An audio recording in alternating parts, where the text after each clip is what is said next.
بسم اللہ الرحمن الرحیم۔ السلام علیکم ورحمۃ اللہ وبرکاتہ۔ رب اشرح لی صدری ویسر لی امری واحلل عقدۃ من لسانی یفقہوا قولی۔ رب ادخلنی مدخل صدق واخرجنی مخرج صدق واجعلنی من لدنک سلطانا نصیرا۔ جیسے کہ آپ کے علم میں ہے، پہلے خطبے میں ہم تقویٰ الہی سے متعلق بات چیت کرتے ہیں اور یہ بحث کی جاتی ہے کہ خداوند تعالیٰ نے اپنے بندوں کے ساتھ کس طرح جو ہے وہ سلوک کیا ہے اور کون سے احکام ان کے لیے بھیجے ہیں، کون سی شریعت ان کے لیے بھیجی ہے، اور یہ جو منع کیا کسی چیز سے منع کیوں کیا اور کسی چیز کو واجب قرار کیوں دیا۔ آپ کی خدمت میں عرض کروں، یہ جو 5 وقت کی نماز ہے نا، اس میں بھی حکمت پائی جاتی ہے۔ دیکھیں نا، آپ فرض کریں ایک ایسے آدمی کو جس کا کوئی کام نہیں، ہوتے ہیں دنیا میں ایسے آدمی، ہاں بالکل، اور وہ کچھ کام نہیں ہے، مسلسل 24 گھنٹے ایک جگہ بیٹھے گا تو وہ دنیاوی لحاظ سے بیمار ہو جائے گا۔ خدا نے کہا کہ کم از کم تو 5 وقت اپنی جگہ سے ہلو، نہ فقط اپنی جگہ سے ہلو بلکہ اٹھ کر کے کیا کرو، وضو کرو، چہرہ دھو، نہ فقط جو ہے کہ جگہ سے ہلو بلکہ یہ ہے کہ ایک غیبی طاقت سے رابطہ برقرار کرو، نہ فقط اپنی جگہ سے ہلو بلکہ ذمہ داری کا احساس کرو کہ تم ویسے نہیں ہو، دنیا میں آ گئے اور دنیا میں چلے جاؤ گے، تم نے کوئی کام دنیا میں کرنے اس لیے آئے ہو۔ یہ حکمت اس کی۔ پھر سال میں ایک دفعہ اس نے متوجہ ہونا ہے کس طرف کہ وہ اکیلا نہیں ہے، اس دنیا میں اور لوگ بھی رہتے ہیں، جن میں بھوکے بھی ہیں، جن میں پیاسے بھی ہیں، جن میں کچھ لوگ ایسے ہیں جن کو رات کی روٹی نہیں ملتی۔ اس کا احساس اس کے اندر جاگے رمضان کا۔ پھر اس کو کہا کہ تمہارے پاس مال ہو گیا ہے، پیسہ ہو گیا ہے، تم سفر کر سکتے ہو، تو تمہارے لیے زندگی میں کم از کم ایک دفعہ ضروری ہے کہ تم حج پر جاؤ۔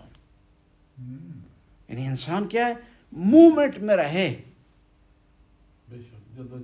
جدوجہد میں رہے، اور 5 وقت ایک ایسی ہستی کو یاد کرے کہ جس نے اسے اس دنیا میں زندگی عطا کی ہے، لباس عطا کی ہے، رزق عطا کی ہے، رشتے اسے عطا کیے ہیں، اس کو ایک معاشرتی زندگی عطا کی ہے، اس سے رابطے میں رہے۔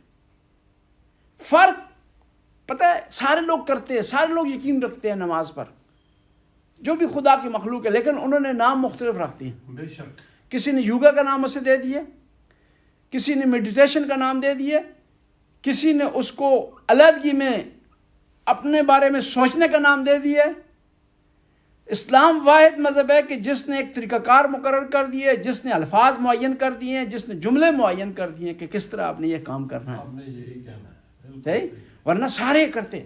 میں آپ کو مثال دیتا ہوں، کرونا آ گیا تو ایرانیوں نے ایک واٹس ایپ پہ گروپ بنایا تاکہ ایران کی مدد کی جائے۔ اس میں شیعہ بھی تھے، سنی ایرانی بھی تھے، بعض لوگ جو ہے لادین تھے، دین سے ان کا کوئی تعلق ہی نہیں تھا۔ وہ ایک آدمی نے لکھا کہ جو لوگ پیسے نہیں دے سکتے تو ایران میں جو لوگ کرونا سے متاثر ہیں ان کے لیے دعا کریں۔ دوسرے آدمی نے کہا کہ یہ تم نے کیا بات کون سی کر دی ہے، ہم دعا کو مانتے ہی نہیں۔ اس نے کہا دعا نہیں کرتے ہو تو آؤ ایک اور کام کرو، اپنی نیک خواہشات کا اظہار کرو ان کے لیے۔ چلو تم نہیں مانتے دعا کو، یہ تو مانتے ہو نا نفسیاتی طور پر کہ کسی کے لیے نیک خواہشات کا اظہار کیا جائے تو وہ خواہشات اس تک پہنچتی ہیں۔ بے شک بے شک۔ بس شریعت نے اس کے لیے دائرہ کار مقرر کر دی ہے اور صاف ستھرا دائرہ کار مقرر کیے، اس کو صاف ستھرے جو ہے میدار میں قرار دیا اس نے شریعت، اور شریعت نے اس کا نام نماز رکھا ہے، اور جس کی بارگاہ میں پیش کی جا رہی ہے اس ہستی کا جو پاورفل ہے، جو موجود ہے، جس کا وجود ثابت ہے، اس کا نام اللہ۔ بے شک بے شک۔ دیکھیں نا، عرب میں بھی ایسا ہوتا تھا، عرب ایک غیبی طاقت کو مانتے تھے لیکن اس بات سے ہچکچاتے تھے کہ اس کا نام اللہ رکھیں۔ عرب جب شام سے واپس آتا تھا نا، راستے میں رک کر کے کبھی اس پتھر کے سامنے جھک رہا ہے، کبھی اس پتھر کے سامنے جھک رہا ہے، ان پتھروں کو اٹھا کر رہا ہے، اس کو بت کی صورت میں پیش کر رہا ہے، لیکن اسے پتہ نہیں تھا کہ یہ غیبی طاقت پتھر نہیں ہے، اور نہ پتھر کے ذریعے اس تک پہنچا جا سکتا ہے، بلکہ وہ غیبی طاقت جو محمد مصطفیٰ نے بتائی اس کا نام اللہ تعالیٰ، بے شک بے شک جو رحمان ہے، رحیم ہے، پاورفل ہے، حی لا جو ہے وہ لا یموت ہے، حی قیوم ہے، اس کی صفات مقرر کر دی۔ بس دنیا میں ہر آدمی اقرار کرتا ہے خداوند اللہ تعالیٰ کا، ہر آدمی عبادت کا اقرار کرتا ہے، لیکن یہ ہے کہ صرف اسلام ہے اس کو واضح بتاتا ہے، اس کو کلیئر کر کے بتاتا ہے، جو کلیئر کر دیتا ہے کہ یہ عبادت ہے، اس کس انداز میں ہونی چاہیے اور کس کی ہونی چاہیے۔ بس خداوند تعالیٰ نے جو ہمیں احکام دیے ہیں، جو شریعت ہمیں دی ہے، جن چیزوں سے منع کیا ہے، جن چیزوں کے بارے میں کہا کہ ان پر عمل کیا جائے، یہ انسان کی نیچر میں، فطرت میں، انسان کی طبیعت میں۔ معصوم کی ایک حدیث کا انتخاب کیا ہے، جس طرح ہمارا جو ہے یہ روٹین ہماری، فَإِنَّهُ لَيْسَ مِنَ الْأَعْمَالِ عِنْدَ عَزَّ وَجَلَّ بَعْدَ الْفَرَائِضِ أَفْضَلُ مِنْ إِدْخَالِ السُّرُورِ عَلَى الْمُؤْمِنِ۔ معصوم فرماتے ہیں کہ واجبات کے بعد سب سے امپورٹنٹ اور افضل عمل یہ ہے کہ آپ ایک مومن کو خوش کریں، لیکن یہ نہ ہو کہ صرف خوشی کریں، جی جھوٹی خوشی نہ ہو، سرور کاذب نہ ہو، جس طرح ہوتا ہے نا بعض لوگ آپ خوش کر دیتے۔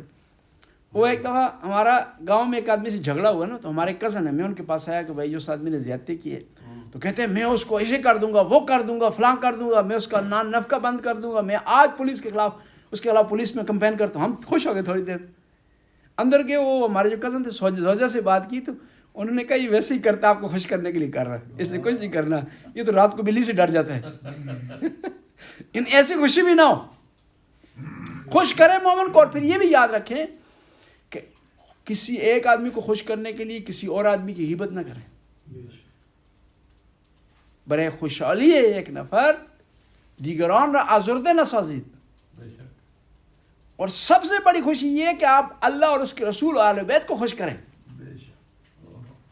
وہ ایک آدمی داڑھی منڈوا رہا تھا نا، شیو کر رہا تھا، باربیرے کر رہا تھا، نے کہا کہ چرا ریش می تراشید، انہوں نے کہا ریش می تراشن دل کثیر کے نمی خراشم، کہ میں داڑھی کا کاٹ رہا ہوں، کسی کا دل تو نہیں دکھا رہا ہوں۔ تو اسے بڑا پیارا جملہ کہا، جواب دیا اس نے کہا شما دل رسول اللہ رمی خراشید۔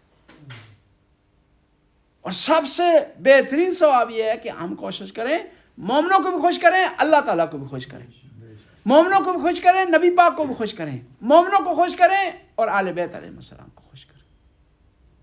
اور اہل بیت کی خوشی کس میں ہے کہ آپ پکے نمازی ہو جائیں۔ اہل بیت کی خوشی کس میں ہے کہ اپنے آپ کو روکیں غیبت سے، جھوٹ بولنے سے، کسی کو دھوکہ دینے سے، کسی کو تنگ کرنے سے، کسی کو آزردہ کرنے سے اپنے آپ کو روکیں، تو اہل بیت کی خوشی اس میں۔ مومن کو خوش کریں، اور پھر خوشی کس طرح ہو سکتی ہے مومن کی؟ ایک آدمی مومن مقروض ہے، بیچارہ قرض ادا نہیں کر سکتا، اس کی مدد کریں قرض ادا کر۔ ایک مومن بیچارہ پریشان ہے، اس کو مشورے کی ضرورت ہے، بہترین مشورہ دیں، اس کو خوش کر دیں۔ ایک مومن کا بچہ لائق ہوا، امتحان میں پاس ہوا، اس کو مبارکباد دے دیں۔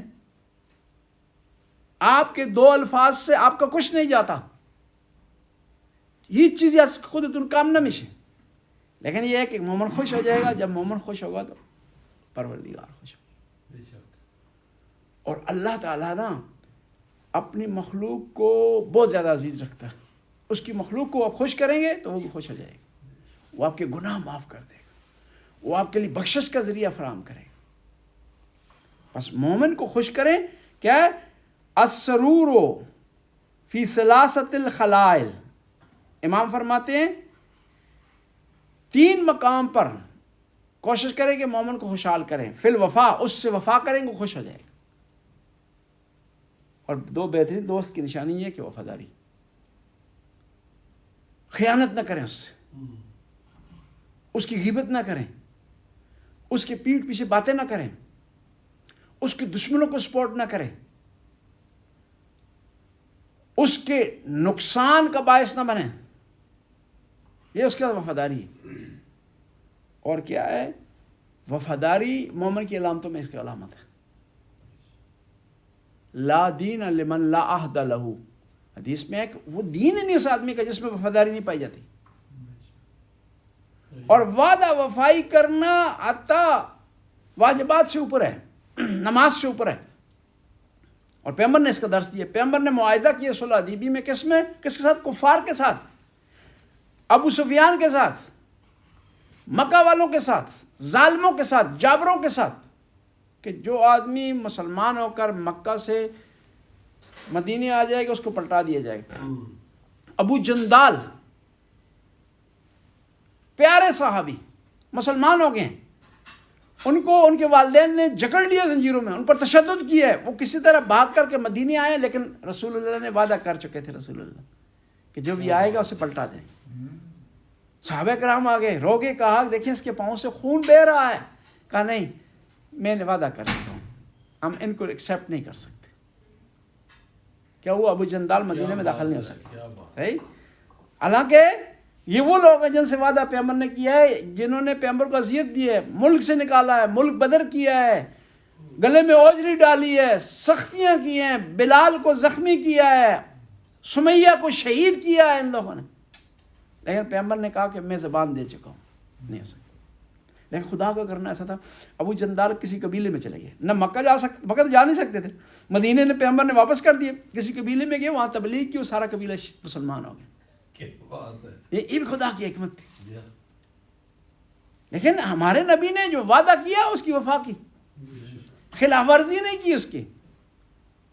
ورنہ کہتے ہیں ہمارے پاس پاور ہے جی، ہم ابھی پاور میں ہیں، مدینہ تقریباً سارا مسلمان ہے، اطراف کے قبیلے جو ہے وہ اسلام لا چکے ہیں، یا خفیہ طور پر کر لے آتے ان کو، ظاہری طور پر واپس کرتے، خفیہ طور پر لے آتے انہیں اندر رکھ لیتے، کسی کو کیا پتہ چلتا. لیکن یہ رسول اللہ ہے، یہ ہماری طرح نہیں ہے کہ یہ وہ ہستی ہیں کہ جو اچھے کام کے لیے برا وسیلہ بھی نہیں بناتے، اچھے کام کے لیے وسیلہ بھی برا نہیں بناتے.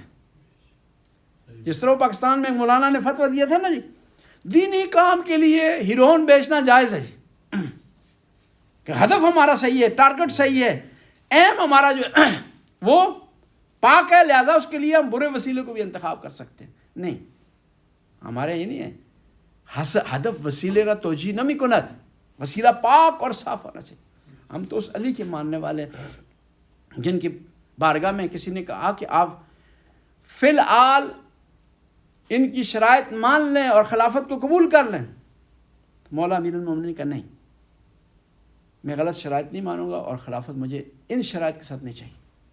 کیا بات، کیا بات. کہا کہ آپ فلاں فلاں کی سیرت پر عمل کریں. مولا نے کہا کہ قرآن سنت کے مطابق ہے تو اللہ عز و جل ذکر کرنے کی ضرورت نہیں ہے، اگر قرآن سنت کے مطابق نہیں ہے تو میں اس پر عمل نہیں کروں گا. اور پھر مولا نے نہیں لی خلافت. ورنہ اس زمانے میں ہوتا ہے نا، جتنی شرطیں رکھی جائیں لوگ مان جاتے ہیں. امریکہ اپنی شرطیں رکھتا ہے، پاکستانی فوج اپنی شرطیں رکھتی ہے، ہمیں جی بس وزارت عظمیٰ چاہیے، شرطیں جتنی رکھنی ہے رکھ لو، ہمیں یہ پوسٹ چاہیے. امیر المومنین کہتے ہیں مجھے پوسٹ نہیں چاہیے، مجھے عدل و انصاف قائم کرنا چاہیے. میں حکومت اس لیے رہ رہا ہوں عدل و انصاف قائم کر سکوں. اگر عدل و انصاف قائم نہیں ہونا تو حکومت کا لینے کا فائدہ نہیں ہے. ورعایت الحقوق، مومنوں کو خوش کریں، ان کے حقوق کی پاسداری کریں، ان کے رائٹس کا خیال رکھیں. دیکھیں نا، آپ محفل میں بیٹھے ہوئے ہر آدمی کا ایک رائٹ ہے بے شک کہ اس کی بات کو کاٹا نہ جائے، اس کی بےزتی نہ کی جائے، اس کی طرف غلط اشارے نہ کیے جائیں، اس کو نابرابری کا سامنا نہ کرنا پڑے. یہ اس کے حق ہے اس محفل میں. لیکن ہم کیا کرتے ہیں؟ کہتے ہیں ہم ہی بولتے رہیں، سارے سنتے رہیں.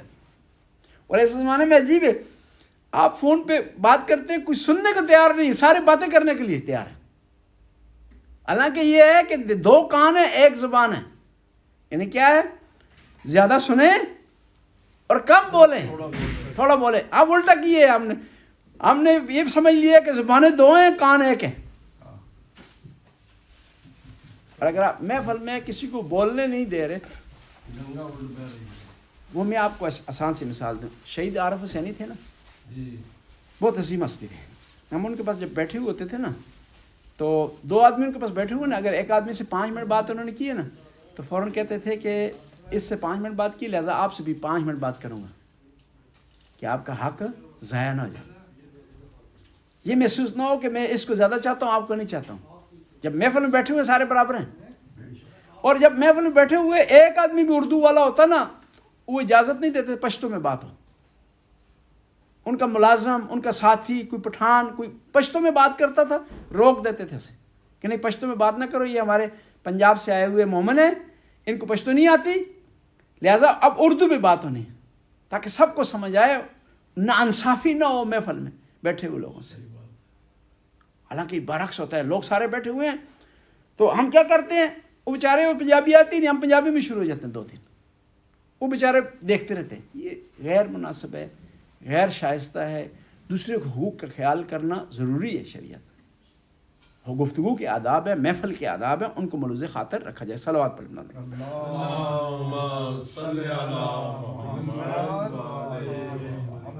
وَالنَّهُوزُ فِي النَّوَائِبِ، مومن کو کس طرح خوش کر سکتے ہیں؟ تیسرا یہ ہے کہ مومن کی مشکلات میں اس کا ساتھ دے.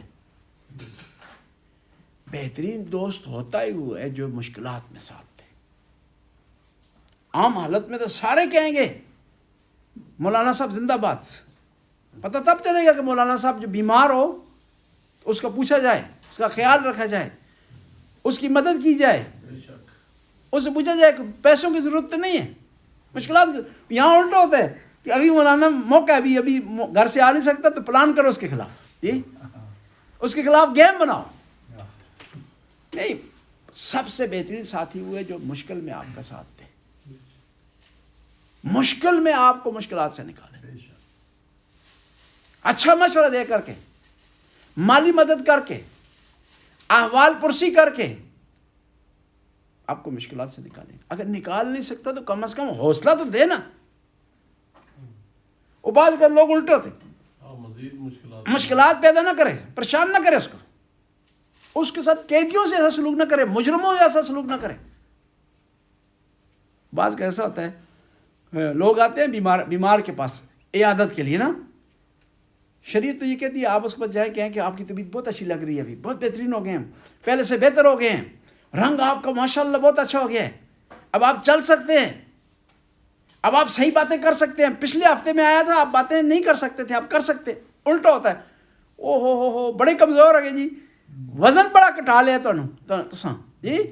وہ بیچارہ پہلے کم بیمار ہوتے ہیں اور زیادہ بیمار ہوتے جی.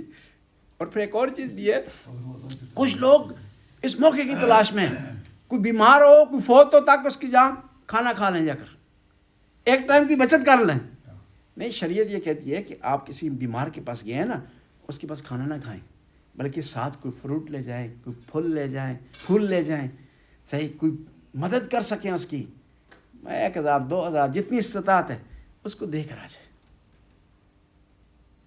پاکستان میں ایسا ہوتا ہے، وہ بیچارے گاؤں سے آئے ہیں شہر میں، ہاسپٹل میں داخل ہے، وہ اپنا کھانا ان کا پورا نہیں ہو رہا، یہ بھی ساتھ جو ہے جا کر جو ہے وہ شامل ہو جاتے ہیں جی. اور کوشش کرتے ہیں کہ ایسے ٹائم پہ جائیں کہ جو کھانا، وہ بھی بیمار والے بھی کوشش کرتے ہیں کہ کھانے کو آگے پیچھے کریں، لیکن یہ ڈٹا ہوا بیٹھا ہوا ہے وہاں پر یہ ان کو ہلنے کی گنجائش نہیں دے رہا. آخر مجبور ہو کر وہ بلاتے ہیں کھانا. 2 آدمی کا لایا انہیں، ایک مریض کا اور ایک مریض کے 7 آدمی ہے، تو یہ 3 آدمیوں کھا رہے ہیں اس کو، وہ نہ کسی کا بھی پیٹ جو ہے وہ بھر نہیں رہا. نہیں، شریعت کہتی ہے عیادت کریں، احوال پرسی کریں، لیکن یہ کہ مریض پر بوجھ نہ بنے، اس پر برڈن نہ بنے. بس 3 موقع ایسے ہیں کہ جہاں مومن کو آپ خوش کر سکتے ہیں. ایک، اس کے ساتھ وفاداری کریں، دوسرے اس کے حقوق کا خیال رکھیں، اس کے رائٹ کا خیال رکھیں، تیسرا مشکلات میں اس کا ساتھ دیں. تو تب ہم کہہ سکتے ہیں کہ آپ نے ایک مومن کو خوش کیا ہے. اور جب مومن خوش ہو جائے گا تو اس مومن کا جو ہستی سردار ہے وہ خوش ہو جائے گی.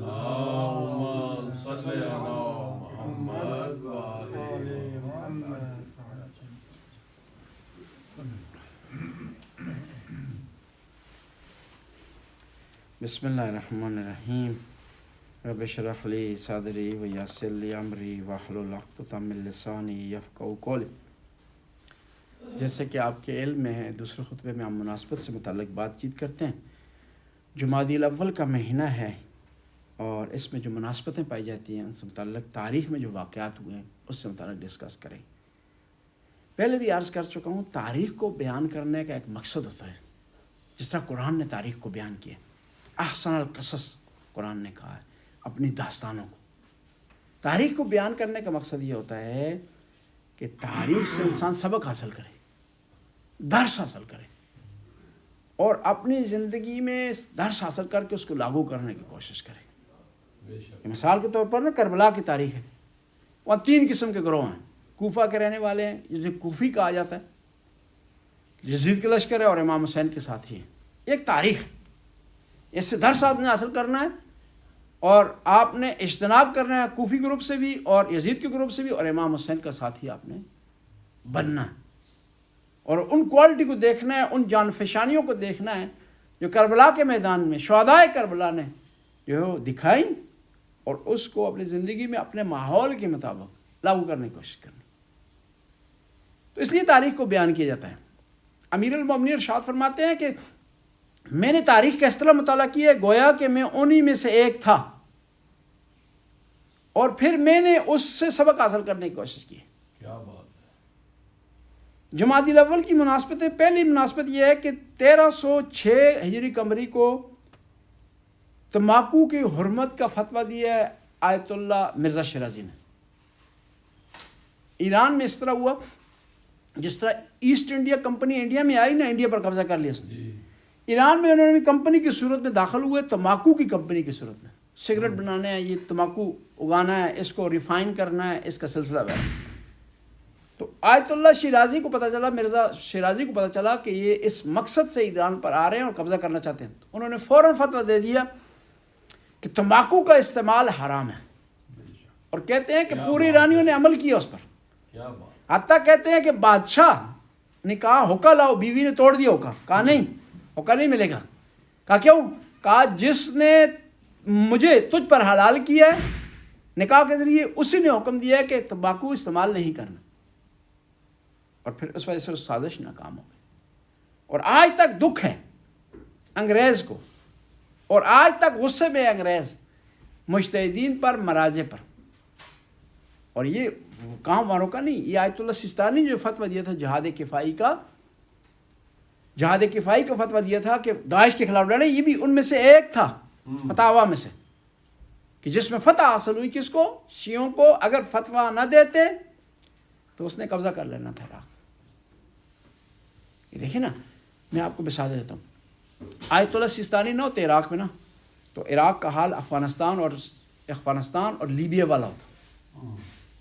صرف آیت اللہ سیستانی کی وجہ سے عراق بچا ہوا محفوظ۔ لیبیا ابھی 4 حصوں میں 3 حصوں میں تقسیم ہو گئی، اور ان کا تیل کوئی اور لوٹ رہا ہے۔ افغانستان میں دوبارہ طالبان کا قبضہ ہو گیا۔ جس طرح طالبان کا قبضہ ہوا نا افغانستان، اسی طرح عراق پر داعش کا قبضہ ہو جاتا، آیت اللہ سیستانی نہ ہوتا۔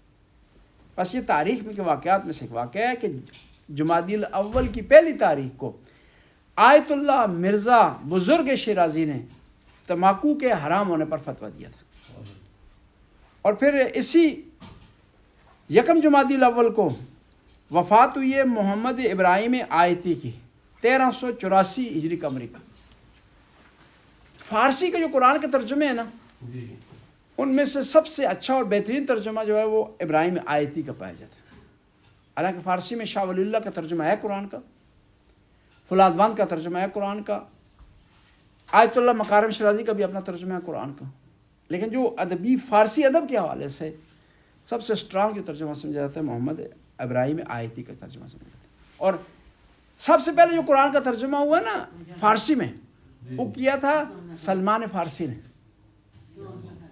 قرآن کی کچھ آیات کا ترجمہ کیا تھا، جو آج بھی موجود ہے ایران کے بعض میوزیم میں، کہ ظاہر ہے سب سے پہلے فارس تھے نا، کہ جنہوں نے قرآن کی آواز سنی، اس پر لبیک کہا، قرآن کو اترتے ہوئے دیکھا انہوں نے نبی کی پاک ذات پر، اور سب سے پہلا ترجمہ انہوں نے کیا فارسی میں۔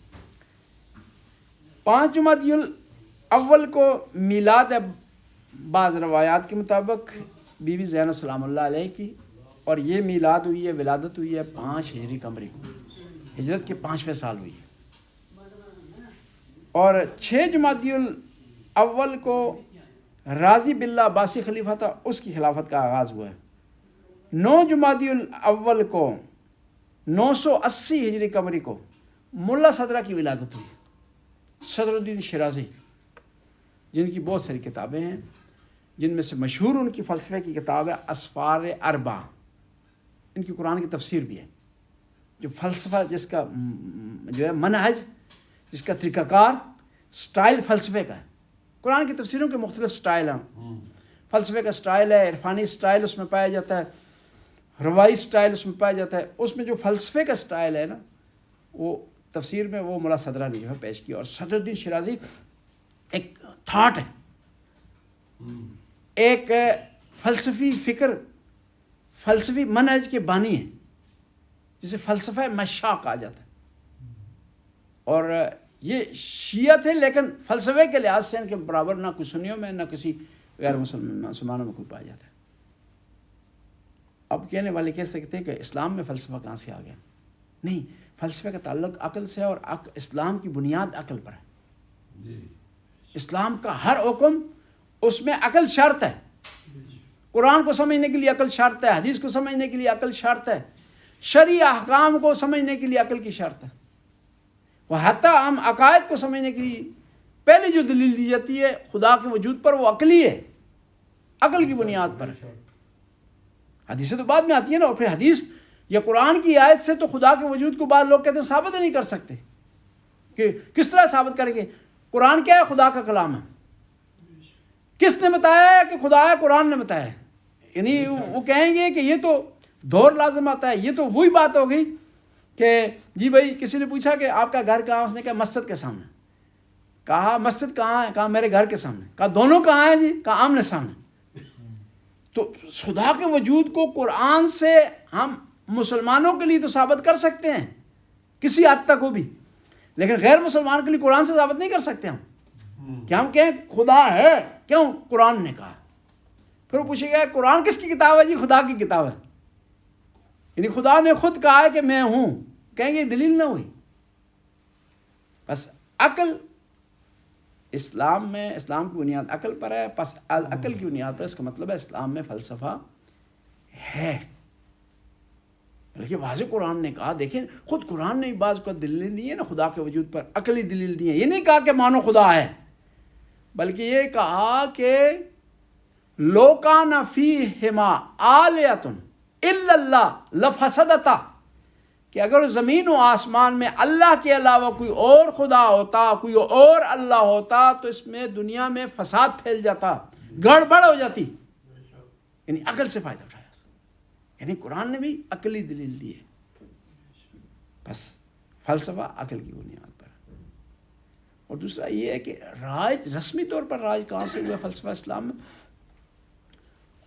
خلفائے عباسی کے زمانے میں فتوحات ہوئی، وہ علاقے جہاں پر فلسفہ رائج تھا، جس میں یونان ہے، وہاں سے لوگوں کا آنا جانا ہوا، اور انہوں نے کیا کیا؟ فلسفے کی بنیاد پر بعض اسلامی عقائد پر ہٹ کیا انہوں نے۔ تو مسلمانوں نے ان کا جواب دینے کے لیے اسی علوم کا استعمال کیا، اور ان کو جواب دیا، اور اپنے عقائد سے دفاع کیا۔ اس دفعہ ہم جو ہے وہ اس لیے فلسفہ تھا، لیکن ایک سبجیکٹ کے عنوان سے، ایک علیحدہ ٹاپک کے عنوان سے، اس کے بعد جو ہے وہ شروع ہو گیا اسلامی فلسفہ۔ اور پھر بعض لوگ تو کہتے ہیں فلسفہ اسلامی اور غیر اسلامی نہیں ہے۔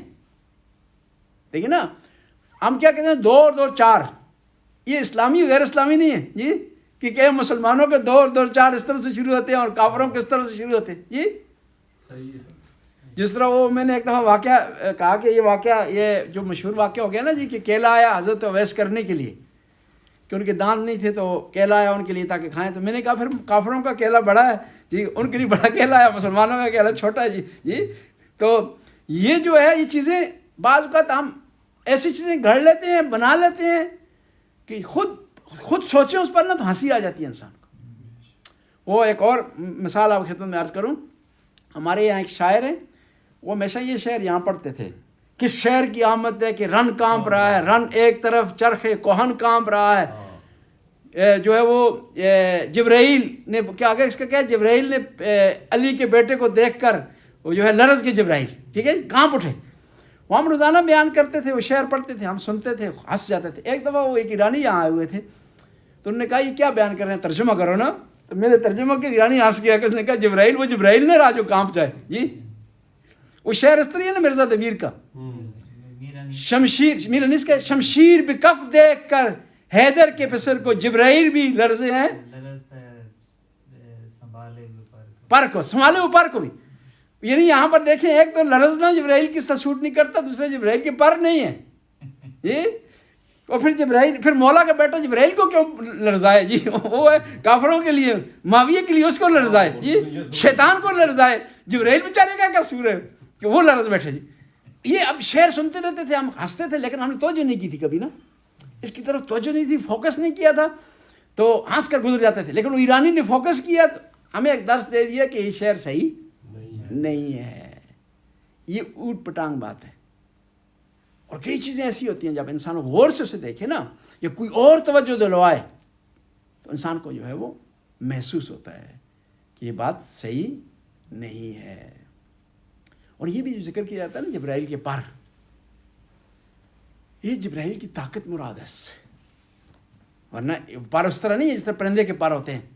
یہ بعض تصویریں میں پاکستان میں بنائی ہوئی ہیں، پاس میں نے خود دیکھی ہیں تصویر، وہ ایک خاتون کی تصویر آگے بنائی ہوئی ہے اور اس کو پر دیے ہوئے ہیں، کہ ذہن میں سوچا ہے نا کہ بھئی فرشتے خوبصورت ہوتے ہیں، اور خدا کی مخلوق میں زیادہ خوبصورتی، انسان کو جو زیادہ خوبصورتی لگتی ہے وہ خاتون کی صورت میں لگتی ہے، وہ خاتون کی تصویر اس کو دے دی ہے، اور ساتھ جو ہے پر سے پرندہ ذہن میں آ گیا اور اس کو پرندے کی شکل دے دی کہ جبرائیل جو آ رہے ہیں غوث پاک کے پاس سے۔ تو تصویریں پاکستان میں بہت زیادہ دکانوں پہ ہوتی ہیں اور تھڑوں پہ پائی جاتی ہیں، ہوٹلوں میں لگی ہوتی ہیں۔ نہیں، یہ چیزیں جو ہے وہ صحیح نہیں ہیں۔ قرآن نے اگر بھی کہا ہے کہیں تو تشبیہ دی ہے، سمجھانے کے لیے بھی کیا، اس نے کہا کہ پر ہیں یعنی طاقت، ورنہ وہ جو محتاج ہو پروں کا وہ جبرائیل نہیں ہے، وہ جو محتاج ہو پروں کا وہ خدا کا فرشتہ نہیں ہے۔ خدا کا فرشتے میں ایسی طاقت ہے کہ جس کو ہم سمجھ نہیں سکتے، ہماری سمجھ سے بالاتر ہے، اور بعض اوقات ہمیں سمجھانے کے لیے وہاں پر جناح کا لفظ استعمال ہوا، نہ کہ جناح سے مراد جو ہے وہ پر ہوں۔ یا بعض اوقات لوگوں نے تصویر دی ہوئی ہے جبرائیل کی یا وہ براق کے گھوڑے کی طرح، یہ کہ گھوڑا جو ہے وہ گھوڑا ہے، شکل ہے گھوڑے کی اور اس کے ساتھ پر لگے ہوئے ہیں جی۔ نہیں، ہم سمجھ نہیں سکتے براق کو، وہ اللہ جانتا ہے اور اس کا رسول جانتا ہے جس نے سواری کی ہے اس پر، ہم صرف خیالات کر سکتے ہیں۔ ہاں یہ اس حد تک ہے کہ ہمیں یہ سمجھ آئی ہے، یہ خیال ہمارے ذہن میں آیا تو ٹھیک ہے، ورنہ اس سے آگے اگر بات کریں گے تو ممکن ہے بعض اوقات گناہ کا موجب بھی بنے، کیونکہ دین میں کیا اثر ہے یہ نہیں۔ اور خدا نے کچھ چیزوں کو مخفی رکھا ہے، اس میں بھی اس کی حکمت ہے۔ خدا کہتا ہے نا کہ میں نے اپنے بندوں کو تھوڑا سا علم دیا ہے اور اسی پر رہیں تو بہتر ہے، اپنی حدوں سے آگے چلے جائیں گے تو وہ خود بھی خراب ہوں گے، دوسروں کو بھی خراب کریں گے۔ اور وہ ایسا تاریخ میں کہ بعض لوگ جو ہے حدوں سے آگے چلے گئے، خود بھی خراب ہوئے، دوسروں کو خراب کیا۔ اور ایسے عام آدمی نہیں تھے، بڑے مفکر لوگ تھے، بڑے پڑھے لکھے اور دانشمند لوگ تھے۔ اس میں سے آپ شمار کر لیں، سر سید احمد خان ہیں، اس قسم کے بہت سارے افراد کہ جنہوں نے کوشش کی ہے کہ اس راز کو نکالنے کی کوشش کی ہے، اس کو افشاں کرنے کی کوشش کی ہے، اس کو راز تک تو پہنچ نہیں سکے، خود جو ہے وہ خراب ہو گئے۔ بسم اللہ الرحمن الرحیم، الحمدللہ رب العالمین، اللہم لک الحمد بدیع السماوات والارض ذا الجلال والاکرام، رب الارباب و الہ کل مالک و خالق کل مخلوق و وارث کل شیء لیس کمثلہ شیء و بکل شیء محیط۔ صلوات پڑھ